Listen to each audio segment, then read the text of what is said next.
वहां पर जल ऐसा हो जाता है कि अपन हाथ में ले ना तो उसमें ऐसे चलते हुए जीव जंतु दिखते हैं 8 महीने 9 महीने में, तो जल में कीड़े पड़ने लगे। और बिना यमुना जल के सेवा नहीं हो सकती। अब आप एक एक बूंद डालोगे, समय कैसा बदल गया। मेरा कहने का तात्पर्य यह है कि पहले 8 याम की सेवा श्री यमुना जल से होती थी, और अब 8 याम में एक बूंद यमुना जल हम एक बर्तन में भर के पात्र में जल भरते और उसमें एक बूंद डाल देते कि यमुना जी हो गई। जल तो वही है ना, लेकिन परिवर्तन कितना आता गया कि हमने कहा ना कि हम सिर्फ शुद्ध पुष्टि को छोड़ करके दार्शनिक पुष्टि में आ गए। भागे जाएं, यमुना जी का चुनरी मनोरथ करें, कुंवारा करें, खूब लड्डू मोहनथाल अरोगाएं, चुनरी मनोरथ करें, चुनरी मनोरथ करके साड़ियां वापस बटोर के लाएं, फिर परिवार वालों को बांटें, फिर लड्डू मोहनथाल के मठड़ी के बहुत भोग लगाएं, फिर वो छबड़ियां ले लेकर के आए, फिर परिवार वालों को खिलाएं। यमुना जी के लिए क्या किया अपन ने? ये तो आपने आपके और मेरे स्वार्थ के लिए अपन ने ये पूजा करी, ये मनोरथ करा। सो यमुना जी के लिए अपन ने वैष्णव होने के नाते क्या कर्तव्य निभाया, कौन सा कदम उठाया?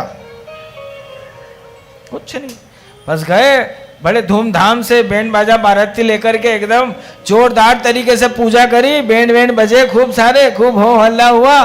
थोड़ी देर तक, आधे घंटे पौन घंटे तक यमुना जी की बहुत याद आई, यमुना महारानी की जय, यमुना महारानी की जय करी, दूध चढ़ा दिया, वहां पूजा करवा ली, कुंवारे का भोग रख दिया, अपना मतलब पूरा हुआ, साड़ी भी बटोर के वापस ले आए, भोग भी उठा के वापस ले आए। यमुना जी के शुद्धि और पवित्रीकरण, और आंख से देख के है, आंख से देख करके वापस आ जाते हैं। नहीं देखे का दोष नहीं होता, लेकिन देखने का तो दोष होता है कि नहीं? तो आपने और हमने मिलकर के क्या क्या किया श्री यमुना जी की शुद्धि और पवित्रीकरण के लिए, कि आज हकीकत में देखा जाए ना तो बड़ा कटु सत्य कह रहा हूं, आचमन करने योग्य भी श्री यमुना जल की स्थिति नहीं बची। इसका अर्थ सीधा सीधा है कि भागवत जी में वर्णन है, अन्य ग्रंथों में भी वर्णन है कि ये तीर्थमयी जो पुण्य पवित्रता जिनके अंदर समाई हुई थी ना, ये भी बहुत कम समय के लिए भूतल पर बचे हैं। धीरे धीरे धीरे ये भी विलुप्त हो जाएंगे।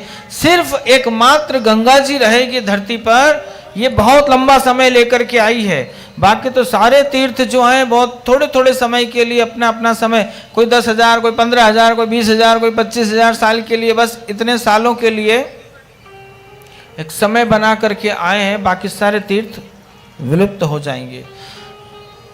गिरिराज जी के ऊपर इतनी अद्भुत अद्भुत शिलाएं हैं, ऐसी चमत्कारिक। गिरिराज जी का स्वरूप कैसा है? अपने को दिख रहे हैं पाषाण रूप में, लेकिन गिरिराज जी रत्न जटित हैं, रत्नों से जड़े हुए हैं पूरे गिरिराज जी। एक एक रत्न जड़ा हुआ है प्रभु के ऊपर, एक एक शिला के ऊपर, और एक एक शिला ही मुखारविंद है। कोई पर्टिकुलर एक ही मुखारविंद है क्या?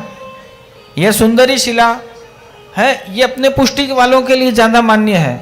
जतिपुरा का इलाका, इसका पुराना नाम था गोपालपुर, है ना। ये जो गोपालपुर का भाग है, ये श्रीजी बाबा का निजी गांव है। अभी भी गांव जो जतिपुरा है ना, ये नाथद्वारा श्रीजी बाबा का अभी भी निजी गांव है, ये उनकी मालकियत का गांव है। यहाँ पर ये जो सुंदरी शिला का प्रागट्य है, ये वल्लभ के द्वारा है, जो कि नीलमणि के समान है। सब रंग सारी शिलाओं के अलग है, बस वही सुंदरी शिला जो है उसका रंग नीलमणि के समान है, नीले रंग की छाई आती है। बाकी तो कहते हैं कि गिरिराज जी के जितने शिलाएं हैं वो सब मुखारविंद है। और गिरिराज जी के ऊपर आप जब अवसर कभी मिले, कभी आज्ञा लेकर के आप जाने का अवसर मिले जीवन में, तो आप देखना, दर्शन करना प्रभु की एक एक शिलाओं में कितना दिव्य तेज है। वहाँ एक सिंदूरी शिला है, वो दर्शन करी होगी आप लोगों ने, है? प्रत्यक्ष है कि नहीं है?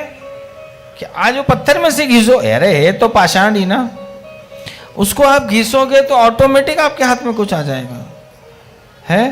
तो गिरिराज जी का स्पर्श करने मात्र से पुण्य फल की प्राप्ति होती है। मतलब एक वैष्णव दूसरे वैष्णव को छूता है ना, तब ऑटोमेटिक उसके अंदर उत्साह और एनर्जी डेवलप होती है।